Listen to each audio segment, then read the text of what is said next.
Minutos, 8:35 en la mañana, estamos de vuelta porque este jueves 9 de octubre Guayaquil conmemorará 205 años de independencia. En la víspera de esta importante celebración hemos querido rememorar detalles de esta gesta libertaria y de las tradiciones y costumbres de los guayaquileños de ayer, de hoy, de siempre. Y para ello hemos invitado a la doctora Katia Murrieta, quien tiene la gentileza de aceptar esta invitación. Mi querida doctora, qué gusto que nos acompañe. Buenos días y bienvenida. Gracias por aceptar esta invitación del Noticiero Nacional de WQ Radio. En la víspera, decía, de esta celebración tan importante que quiero comenzar en este diálogo, además de darle la bienvenida, que usted nos haga una breve reseña de cuáles fueron las causas y los antecedentes históricos que dieron paso a la gesta independentista de Guayaquil allá por un 9 de octubre de 1820. Bienvenida. Gracias, Luisa. Muy buenos días para nuestros distinguidos radioescuchas y quienes nos ven también. Es para mí un honor y, como siempre, un gusto enorme compartir con usted, Luisa, esta programación. Y bueno, gracias también por la invitación. En realidad, yo creo que quizás la gesta libertaria comenzó mucho antes de lo que se dice y por qué. Recordemos que en su momento hubo la revolución de las alcabalas. ¿Y a qué se debió todo esto? Y la revolución de los estancos, porque había, desde el primer día, diría yo, hubo mucho abuso de parte de los españoles que vinieron a conquistar, colonizar y sojuzgar a los habitantes de estas tierras. De tal manera que yo creo que debió haber nacido desde el primer momento en que llegaron un deseo de deshacerse de estas personas que vinieron a someterlos, a quitarles sus costumbres, a violar a las mujeres.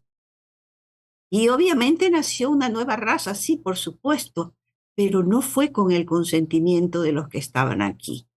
Para mí, lo digo una vez más porque lo he publicado muchas veces, no fue un encuentro de dos culturas como se ha querido vender al universo siempre, la historia de esa manera, pero fue un choque de dos culturas.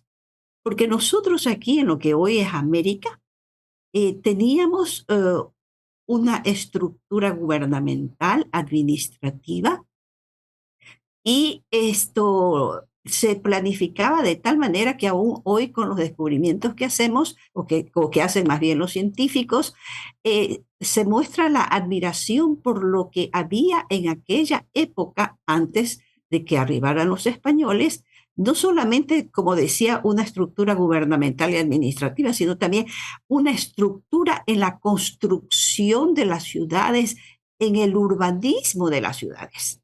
Y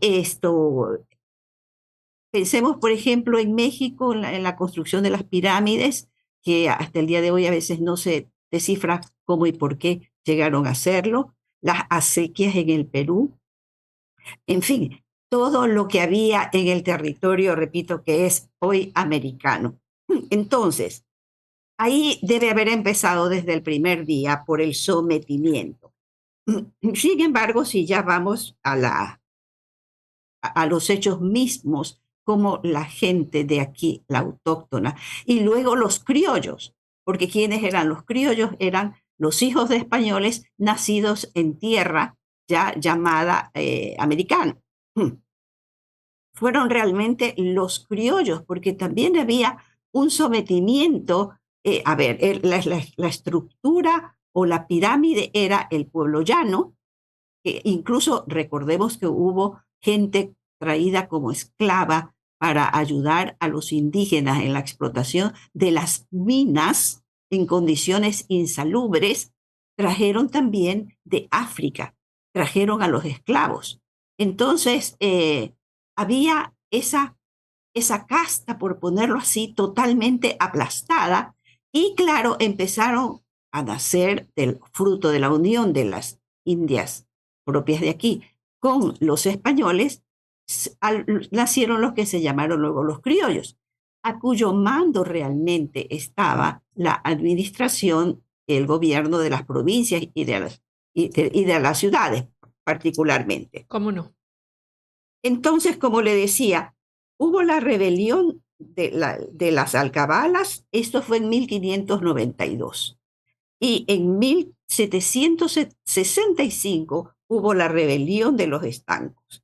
Y recordemos también que el 10 de agosto de 1809, que se dice que fue el primer grito de independencia de Quito, de la Real Audiencia de Quito, porque éramos Real Audiencia en esa época, en realidad lo que hubo y que fue apagado ese movimiento por alcanzar la libertad, pero era realmente una independencia administrativa, justamente gestada por los criollos, y estuvo detrás de esto con sus ideas libertarias e independentistas, eso sí, de Eugenio de Santa Cruz y Espejo, ¿no? Entonces, ellos en ese momento lo que hicieron fue, y que luego lamentablemente esto se apagó totalmente, este movimiento llamado libertario, pero que, repito, seguía un sometimiento a Fernando VII, que era el rey de España, que en esos momentos estaba sufriendo también España la invasión por parte de Napoleón Bonaparte, y que estaba imponiendo como rey a José Bonaparte, su hermano.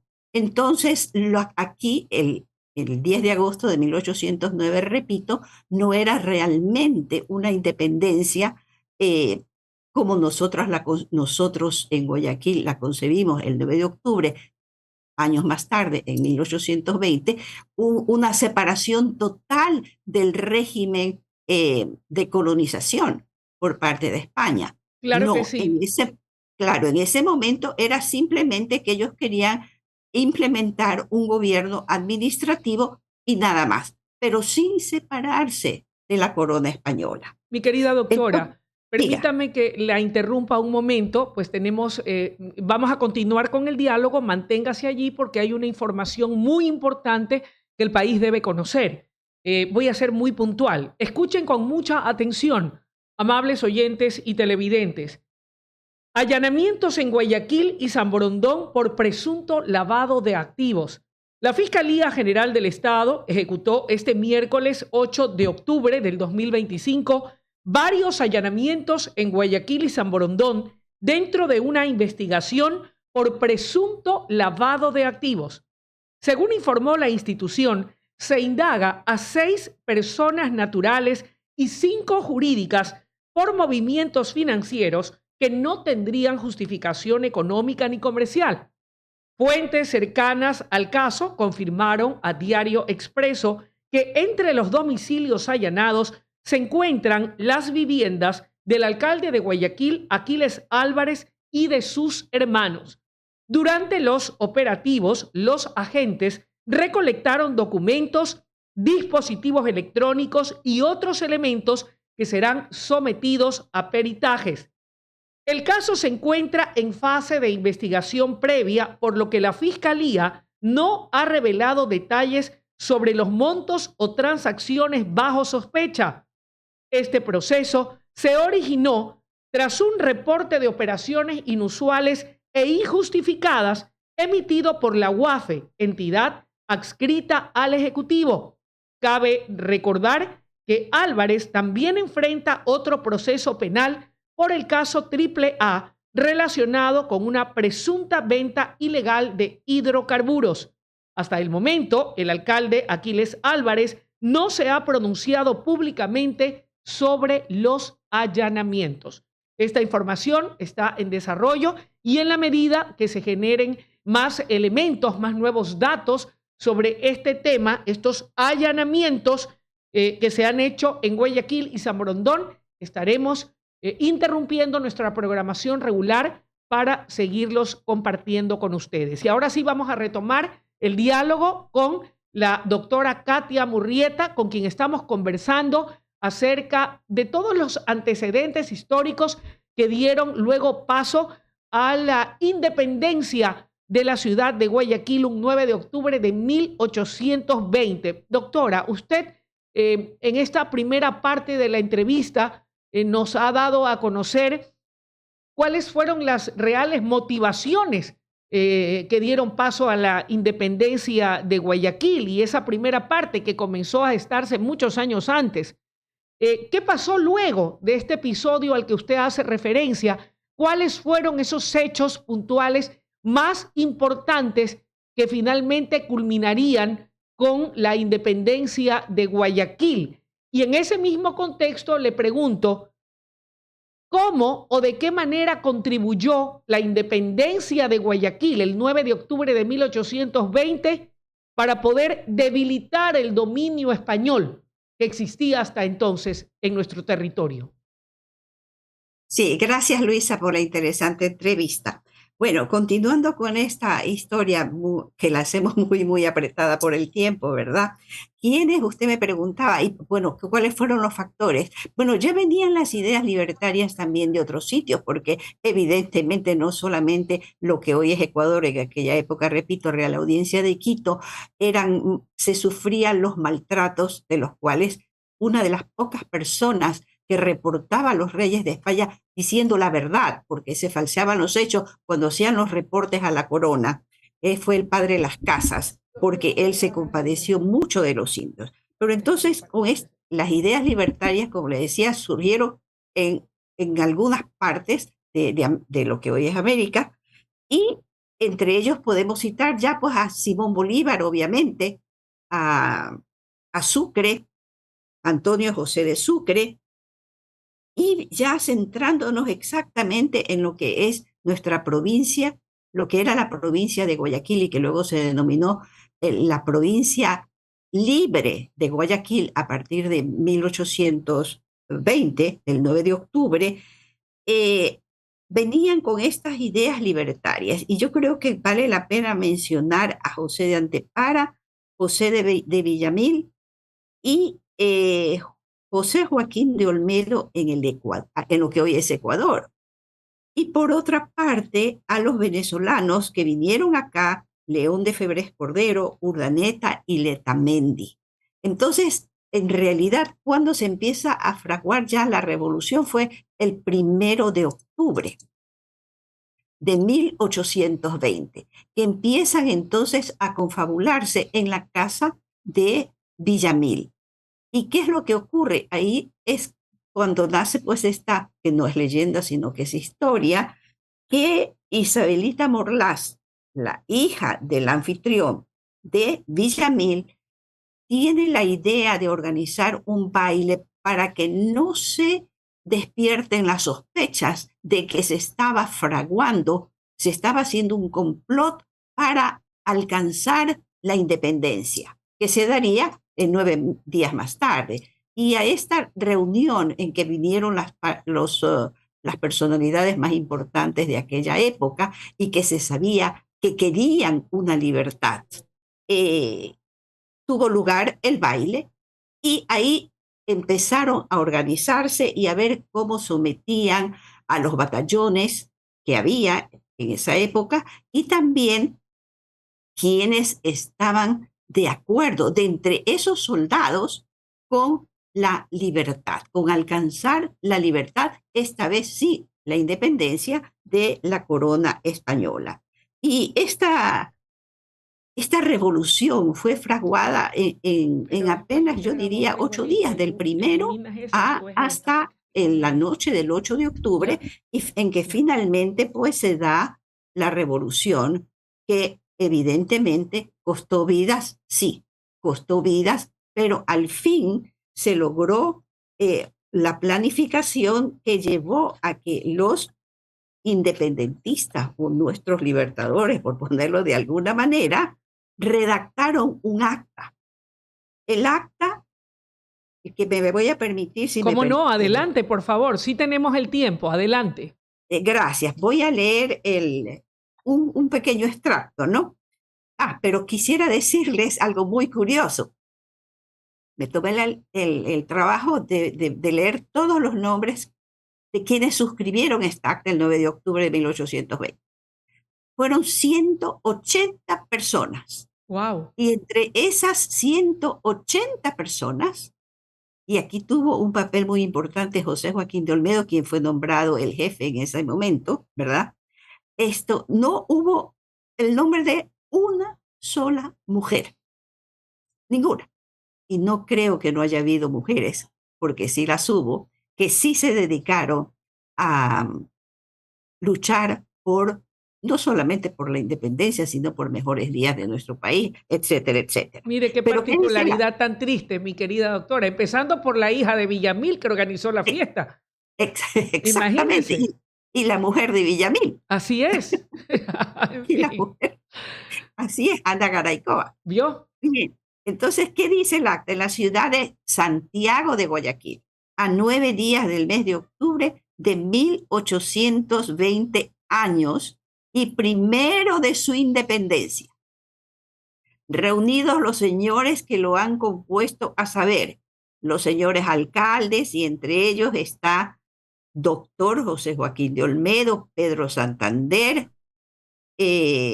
Ramón Menéndez, etcétera. Y estaba también el procurador general José María Villamil. Y dice, por mí y ante mí el presente secretario, el secretario fue José Ramón Arrieta. Dijeron que habiéndose declarado la independencia por el voto general del pueblo, al que estaban unidas todas las tropas acuarteladas, y tomando en consecuencia todas las medidas que conciernan al orden político, en circunstancias que éste necesita de los auxilios de los principales vecinos, debían primeramente recibirse el juramento al señor jefe político, señor doctor José Joaquín de Olmedo, por voluntad del pueblo y de las tropas, porque claro, como les decía, hubo destacamentos que se unieron a la revolución en favor de los libertarios, ¿no? Y en efecto, hallándose dicho señor en este excelentísimo cabildo, prestó el juramento de ser independiente y fiel a la patria, defenderla, coadyuvar con todo aquello que concierna a su prosperidad y ejercer bien y legalmente el empleo de jefe político que se le ha encargado. Entonces, como vemos, pues José Joaquín de Olmedo tuvo un papel preponderante en esta revolución del 9 de octubre. Y claro, esta llama libertaria empezó a prender en toda América hasta que ya después de los años 1830 no hubo lo que se llamó luego república en América hispana que no haya sido libre. Mire usted qué interesante poder escuchar, rememorar, recordar a través de esta reseña muy sucinta pero muy clara, con los puntos más importantes que usted nos ha compartido y nos ha brindado esta mañana, mi querida doctora. Nadie como usted, por eso cuando dije, a ver, tenemos que en este espacio informativo, antes de que comience el feriado, porque nosotros también nos vamos a acoger al feriado, alguien que nos recuerde la importancia que tiene la independencia de Guayaquil, ese glorioso 9 de octubre de 1820. ¿Quién mejor para hacerlo que usted, mi querida doctora? Gracias. Así que por eso, pues, no lo dudé un segundo. Me preguntaba nuestra coordinadora, ¿a quién buscamos? Y le digo, ¿a quién más? Tenemos a la doctora Katia Murrieta. Ella es la que nos va a Gracias. poder compartir lo que ha sido esta gesta libertaria. Ahora, hablemos de las costumbres, de las tradiciones, mi querida doctora, porque Guayaquil es muy rico en costumbres y tradiciones. Yo sí quisiera, usted que es una investigadora, usted que es una gestora cultural también, periodista, abogada, investigadora nata, muy acuciosa, que nos comparta. Yo me acuerdo de algunas, pero usted las va a recordar mejor que yo, de las tradiciones y costumbres, de los empleos, de cómo era el Guayaquil de antaño y de todo aquello que existía antes. Algunas yo recuerdo hasta cuando tenía unos 5 o 6 años y ya después algunas situaciones se han ido perdiendo en el tiempo, pero algunas se conservan. ¿Podría usted compartírnoslas para que las nuevas generaciones conozcan, ¿verdad?, de una fuente como la suya, de mucha veracidad y objetividad, cómo y cuáles eran las tradiciones y costumbres del Guayaquil del ayer, de aquella época, desde la gesta independentista, que se mantienen hasta hoy y cuáles han desaparecido? ¿Qué le parece? Soy todo oídos. Ah, gracias, gracias Luisa, muy amable. Sí, a ver, si nos concentramos en la festividad del 9 de octubre, ¿verdad? Sí, Hay muchas cosas que recordar, pero mientras usted hablaba y decía usted cuán importante es mantener estas costumbres, quisiera decirle de una que lamentablemente ha desaparecido, que era tan importante y que me encantaría que, que se las retome nuevamente. ¿Cuál era esta costumbre? Por ejemplo, para esta época del 9 de octubre y luego el 12 de octubre, ¿verdad? En que y es esto algo un poquito contradictorio. El 9 de octubre celebramos la independencia, pero el 12 de octubre el Día de la Raza. es verdad, Ya, pero se conformaban a qué iba. Los comités de los barrios.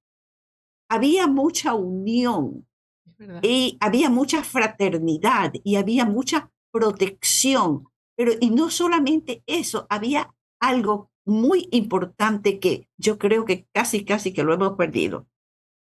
Aparte de esta hermandad barrial, había un espíritu cívico muy importante. Y esto hacía que para cada festividad, como por ejemplo el 9 de octubre, el 12 de octubre, para la época de diciembre, desde el 1 de diciembre, cuando empezaba el Adviento, cómo iban y rezaban las familias en comunidad y también para los carnavales, como jugaban juntos, para la Semana Santa. Y yo me acuerdo que mi abuela materna me contaba que, por ejemplo, para el Día de los Inocentes se intercambiaban empanadas entre las familias y entre esas empanadas unas iban rellenas de carne y de queso y otras iban rellenas de algodón. Eso era por el pobre inocente, ¿verdad?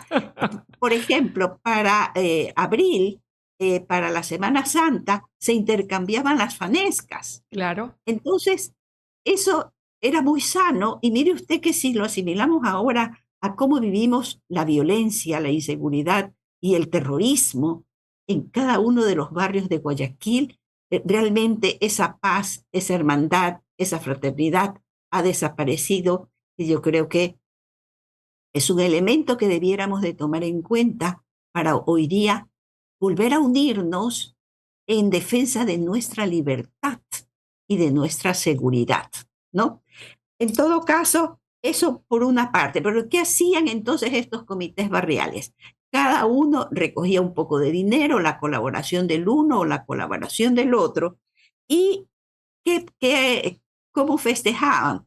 Para comenzar, embanderillaban la calle en la que iban a realizar los actos y cerraban la calle con unos arcos y ponían esto de ventana a ventana, cruzando la calle, las banderitas estas hechas con los colores de la bandera de Guayaquil, blanco y azul, en recortes de papel cometa.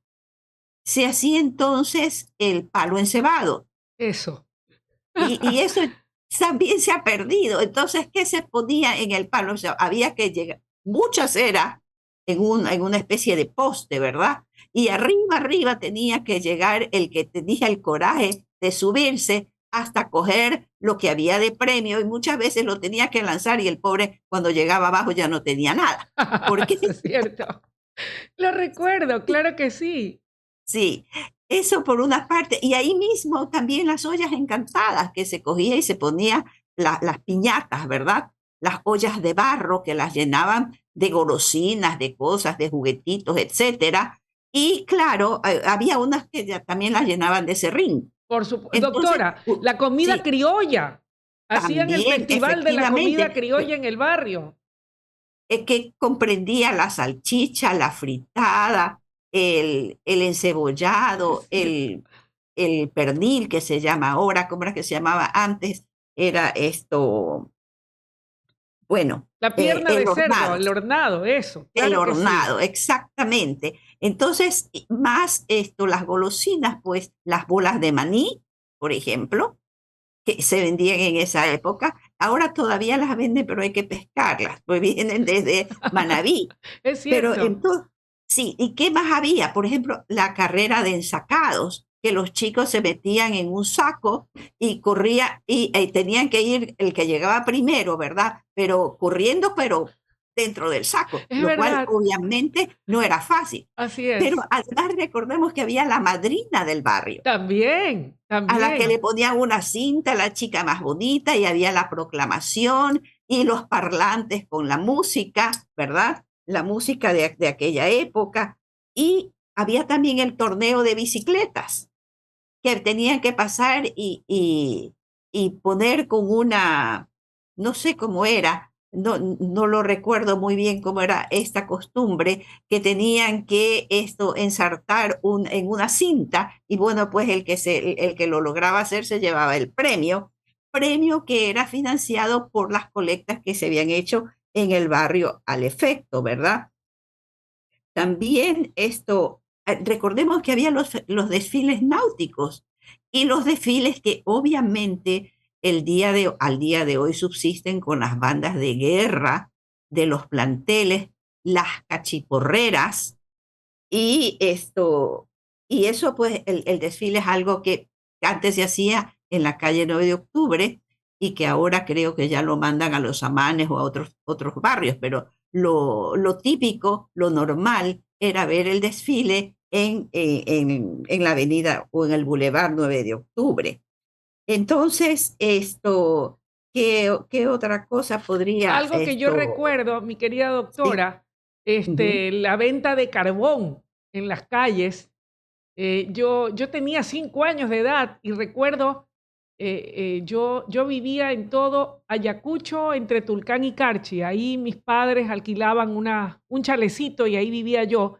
Y ¿Ya? recuerdo tanto que cruzaba un señor con una carreta en donde vendía carbón. También, eso ya no lo veo. También habían otros que vendían marquetas de hielo, también que las llevaban cubiertas de acerrín. Los que afilaban cuchillos, que ahora quedan pocos, que suelen estar en los mercados. Los que vendían cangrejo o mariscos en unas planchitas de madera y las colocaban en la cabeza y iban recorriendo los barrios y las vendían. A eso todavía persiste, creo, en alguno que otro sector, en algunas ciudadelas de condición más modesta de Guayaquil. No sé si en el sur, pero en el norte se conservaba o se mantenía. Eso de lo que yo recuerdo, no sé si se me escapa alguna otra de estas, que eso también era muy, muy común, muy característico del Guayaquil de antaño, o no sé, yo sí alcancé que la leche no se vendía en cartón, sino en las botellitas de vidrio, unas botellitas piponas, las botellitas de vidrio.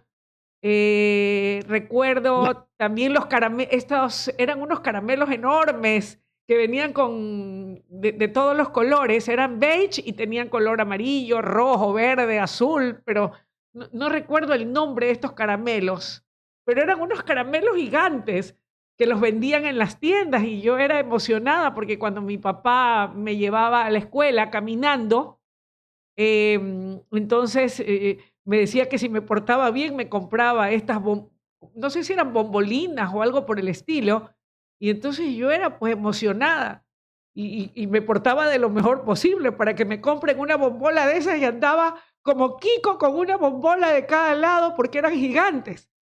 Esos son detalles que yo recuerdo, mi querida doctora, de mi niñez. Y Sí, sí, y muy bien. Ahora acuérdese que vendían que ya no se vende, creo yo, las gallaretas. eso, es cierto, Sí, doctora. sí. Y también los cangrejos, ¿no? Sí, que son una Sí, delicia. No me los los nombres que iba me acuerdo y me vendiendo emociono. en carretillas, los Sí, vendían en carretillas. es cierto. Y, y el candy Suiza, Ese, que ¿cuál era, mi querida doctora? Hágame acuerdo porque se me acaba de ir de la mente aquello. ajajaja. Bueno, el candy Suiza es sobre todo, y en el Guayaquil más antiguo todavía, era un, un señor, un pregonero que iba con un charol de madera encima de la cabeza, con una lamparita, y salía a vender el caramelo, que era una cosa grande y que la cortaba con un hacha. Ah, qué bien. Claro, y entonces había también, llevaba una ruletita para que esto, usted por los reales, no sé cuánto sería que costaba, podría ser, ¿no? Eran centavos. Entonces usted daba la vuelta y se ganaba, yo qué sé, más caramelos o cualquier cosa. Entonces era como una atracción, pero también era una rueda así un poquito con clavos.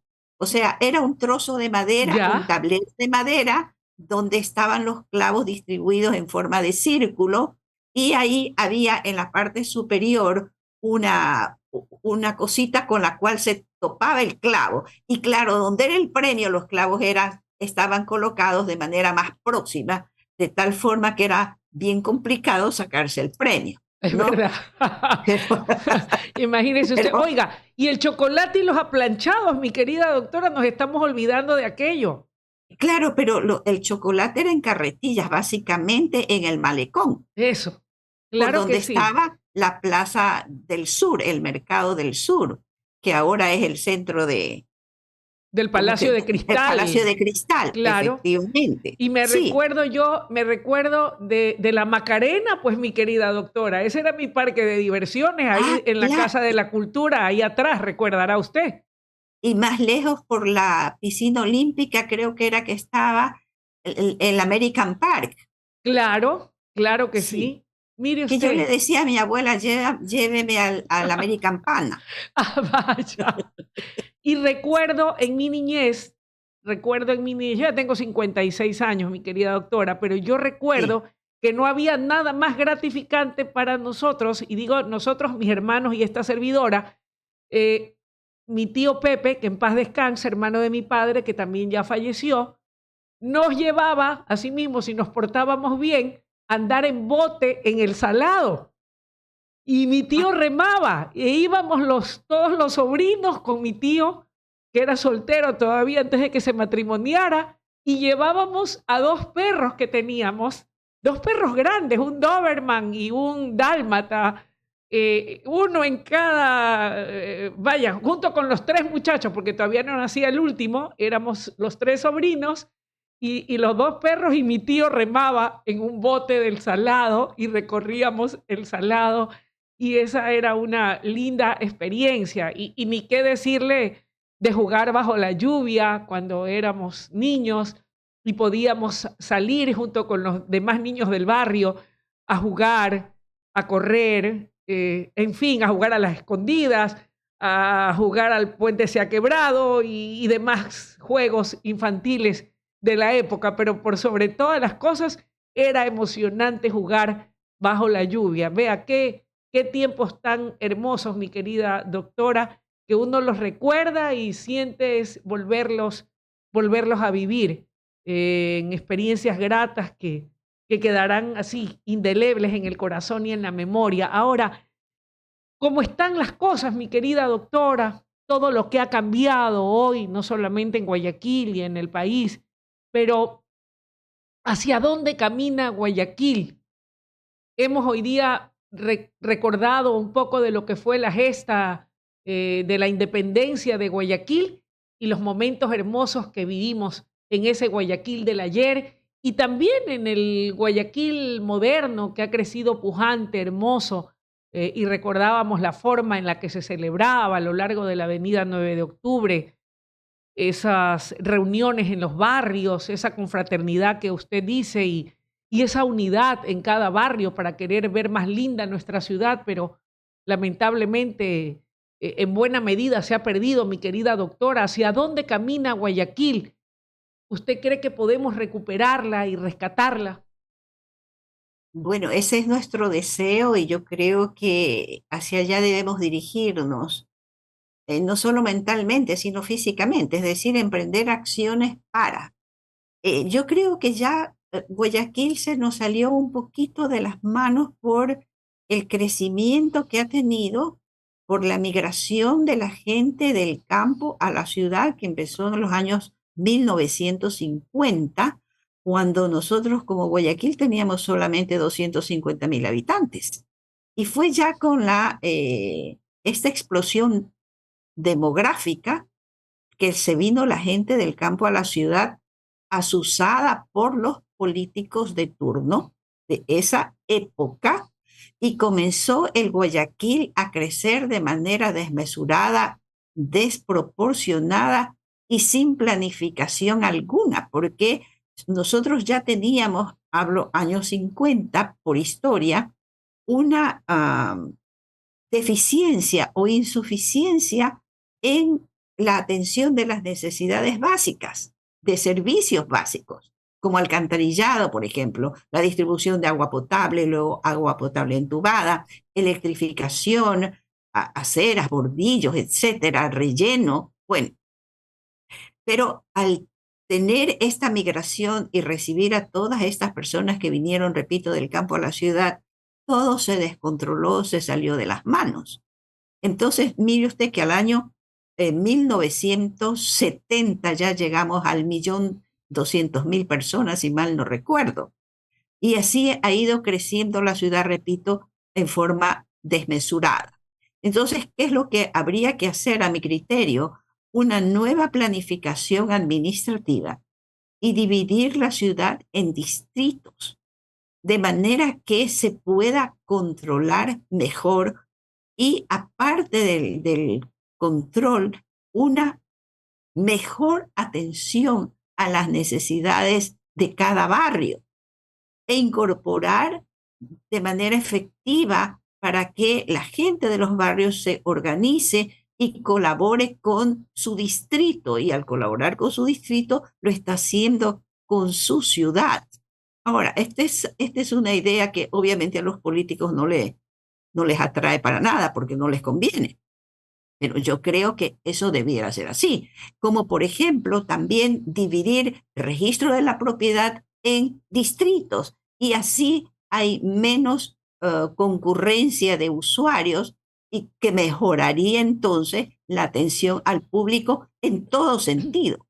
¿Y qué le parece esa idea, mi querida Luisa? Me agrada y como usted bien dice, mi querida doctora, yo creo que es necesario que nos pongamos manos a la obra.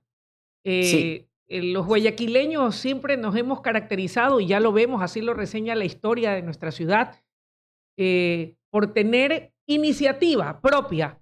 Es verdad que es importante también el trabajo y la tarea que deben acometer las autoridades seccionales, pero si eso no ocurre o nos quedan debiendo, nosotros debemos tomar acciones para, desde nuestros respectivos espacios, desde nuestros respectivos barrios, poner manos a la obra para procurar adecentar nuestra cuadra, nuestro barrio, nuestra manzana, unirnos las familias guayaquileñas en pro de comenzar a rescatar y a recuperar la ciudad de Guayaquil. Y en un futuro, ¿por qué no decirlo? Tratar de analizar y concienciar bien ese poder que tenemos todos, que es el elegir bien a quienes nos van a representar y a quienes van a estar al frente de la administración de nuestra ciudad. Creo que eso es algo importante. Entonces yo creo que con esa buena combinación podremos acometer desde ya eh, en, en hacer todos nuestros mejores esfuerzos para recuperar y rescatar Guayaquil. Sí, yo creo que, a ver, se trata de algo por lo que siempre hemos luchado, Luisa, y que es algo que se queda así, en el aire flotando y no se hace realidad, pese a que se habla y pese a que incluso en las leyes existe esto que se llama la desconcentración administrativa. y que viene de la descentralización, porque si todo tenemos que consultarle a Quito, entonces acá llega demasiado tarde, es como que si llegara como los chasquis, ¿no? Claro. Como en la época de los chasquis. Y no Y solamente, luego, sí, y no sí, solamente ocurre con Guayaquil aquello, no, doctora. Así es. con todos. En el Ecuador es con todo el mundo. Entonces, luego viene la concentración en la capital de la provincia, por ejemplo, que todo está centrado en Guayaquil. Y también se quejan los de las parroquias aledañas o las de los pueblos aledaños, Por que tiene supuesto. que resolverse en la ciudad de Guayaquil. Entonces, esa concentración, esa centralización hace mucho daño. Lo que tenemos que hacer es polarizar. Es la única manera, creo yo, con la cual podríamos avanzar para atender las necesidades básicas de los pueblos, porque los pueblos están totalmente deprimidos, los pueblos claman por sus servicios básicos. No es posible que no tengan una atención, yo no digo ni siquiera prioritaria, Mm. no, una atención normal en salud y educación, Así es. que son los dos pilares fundamentales sobre los cuales se sustenta cualquier comunidad y cualquier sociedad. Coincido con Entonces, usted, doctora. Coincido con sí, usted y de cara a lo que se ve venir en esta consulta popular en donde se le preguntará al soberano si quiere o no una nueva constitución, yo creo que allí se podría también apostar por cambios esenciales. Si es que el soberano le dice que sí a la consulta popular y a la propuesta de la constituyente, pensar en dejar plasmado en esa nueva Carta Magna, ¿por qué no? Aquello de la autonomía y de la descentralización o desconcentración de los recursos para que cada ciudad, cada provincia, cada ciudad, cada GAT, y esto pues incluye también la participación de cada una de las parroquias, de las ciudades, de los cantones, puedan tener los recursos que les permitan trabajar en favor de sus ciudadanos, para que no continúen postergados y preteridos aspectos tan esenciales como en efecto son el de la salud y la educación, hoy por hoy muy postergados, pese a los esfuerzos que se hacen, pero definitivamente mientras todo siga centralizado, definitivamente va a ser muy poco lo que se pueda lograr o avanzar. Así que yo creo que esa podría ser una oportunidad histórica que no podemos perder de vista en caso de que finalmente se dé esa constituyente de cara a elaborar una nueva constitución. ¿A usted qué le parece? no, pero justamente, Luisa, es que debiera ser así, porque ¿de qué se quejan, por ejemplo, los alcaldes y los prefectos en el país? Que no les llegan los recursos y que Así es, pasan meses y no tienen ni siquiera cómo atender el pago de nómina, al personal. así es. Entonces, eso, ¿hasta cuándo? Eso ya llevamos siglos con esa concentración que es totalmente maligna.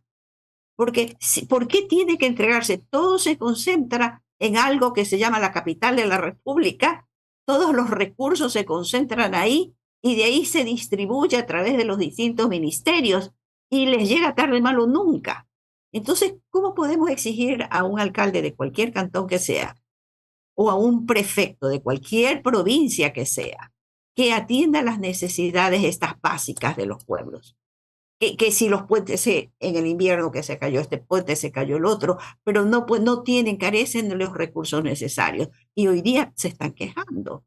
Entonces, como tenemos un hueco fiscal enorme, ¿no? El presupuesto general del Estado no llegamos a cubrirlo, más lo que significa la burocracia, que es otro gran enemigo del pueblo. Esto hace que no solamente la parte reglamentaria desde el punto de vista legal, sino también la parte en la cual interviene la burocracia, hace que entonces todo esto esté totalmente polarizado y la gente no llegue a sentir que tiene en retribución de los impuestos que paga, lo que debiera tener como servicio. Coincido con usted. Mi querida doctora, hemos conversado largamente, me siento muy complacida, siempre me encanta poder conversar con usted, escucharla. En realidad, pues me nutro de sus conocimientos, aprendo muchísimo y definitivamente, pues sepa que es usted siempre bienvenida. Ojalá en una próxima oportunidad la tengamos aquí de manera presencial. Le avisaremos con antelación para que pueda acompañarnos. Le estoy muy Y agradecida por su tiempo y por su deferencia.